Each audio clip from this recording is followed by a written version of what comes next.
and welcome to the 2022 virtual SAC Football Media Day. I'm joined by Carson-Newman's head coach, Mike Clowney. Coach, how are you? All right. How you doing, Brittany? I'm doing great. Just getting ready for this crazy season to start. It won't be too bad. I know. Not as bad as 2020. So, our first question of the day is, how do you think your team is going to do in the 2022 season? Well, we're excited about the 2022 season. We've worked with our guys, starting, at the end of last season to do a lot of things as far as growth and development, as people and as players. And it's been fun to watch them grow. It's been really encouraging to watch them work together. It's been really encouraging to watch them, kind of grow as football players. First time in a long time that we've actually had like a regular schedule where we went through, had spring practice, and was able to do a lot of accountability type things with the guys, and just watching them, from January up until now, it's really been encouraging. That's awesome. So do you think with the people coming back in, so I'm sure, how many players do you have coming back in, would you say, that have already been on the team prior? Yeah, we've got a great bit. I think, probably about, good 60-70% of our team will be returning. I don't know the numbers exactly, but we've got a fair amount of guys coming back that played some last year. And, we've added a decent amount of guys to the road too.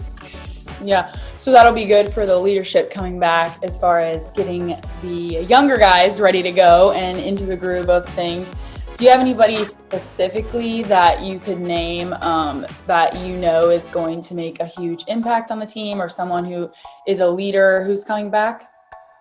I think one of the big returns we have, like one place we really struggled last year was offensive line.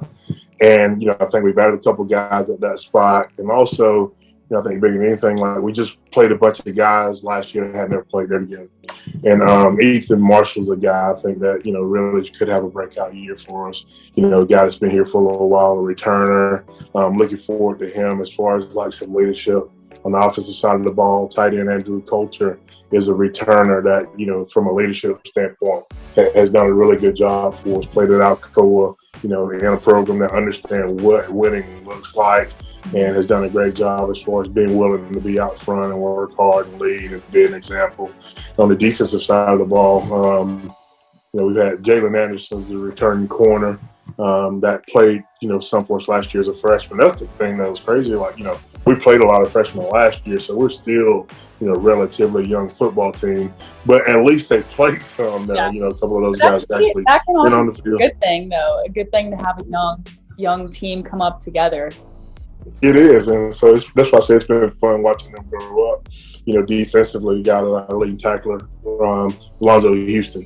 Just watching him continue to grow and develop and bring other guys along. So, there's some exciting things going on. Sounds like it. Sounds like you guys are going to have a great year. With that, so this year we're going to finally have an official SAC championship sponsored by us, obviously, so we'll be there.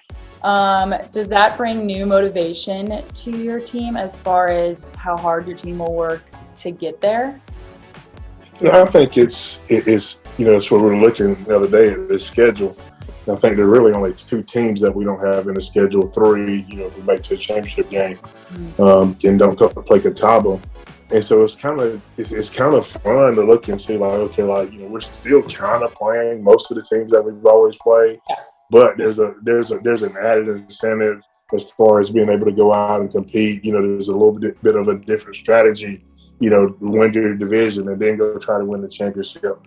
And so, it's something our guys have looked at. A couple of new teams on the schedule that we haven't played before, and, really good football teams that, that'll present a little bit of a challenge, kind of playing someone new in a different environment that you haven't been to. So there are a lot of exciting things going on. Being a guy that's been around this league for a long time, I think it's going to be really fun.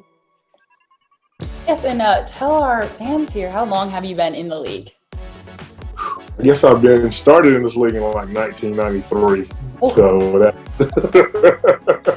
and so just kind of playing here and coaching here, and kind of even when I wasn't here, just kind of keeping an eye on everything that was going on. So been around for a while.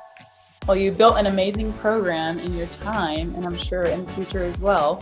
Now that we have officially added Emory and Henry, Barton and Erskine as associate members, and Emory and Henry as an official member, do you think the dynamic and the competitiveness of the league is going to change? I think it will. I think it'll give it a little bit of a different edge. We played Barton last year, good football team, wound up being really competitive in the league last year. We won't play them this year. And the other two teams we have not played. Like we haven't played Erskine and we haven't played Emory and Henry. But Emory and Henry, great D3 program. Coming into the league, and from everything I've heard, great facilities, and they've done a good job over there. And I've worked in South Carolina, so I'm a little bit familiar with Erskine. So I think, the enthusiasm, I think, is really good. And then, Anderson's starting football. They won't play this year, but I think there's a lot of energy in the league. I know, we're getting bigger and bigger. It's exciting. It's exciting that it used to be an all football league back when it started, and now it's kind of getting more powerful again, and that football is exciting. I'm very excited for it. And then my last question for you today is, a lot of teams, I know, like as an athlete back in college, we all had like a motto or a team phrase that we kind of lived by, went by in that year. Do you all have one of those already set for this year, or do you wait till your team comes in fully and you kind of decide together, like, this is our team motto, this is our saying for the year, this is what we live by? I think we've got a couple options laid out there. I think there's one that we kind of really, we are particularly leaning on. Like our overall theme, has been one, and we always talk about being, one God, one team, and trying to find a way to come together under the umbrella of Christ, where, that we believe that's the only way that we can truly connect with one another. And do it in the right way, to where it's not about me and it's not about you, but we can all kind of grow together. So, we'll kind of still keep things under that umbrella, but the biggest thing is kind of challenging guys, to do that with their individual part. We've got to be willing to give our individual part so that we as a whole can function. And so, that's going to be the big challenge and the big driving force going forward for us. That's awesome. I'm going to have to use that as the quote for this video. The quote for the caption. That's awesome. Well, Coach, I want to thank you so much for joining us today for this quick little media interview. We are wishing your team the best of luck this year.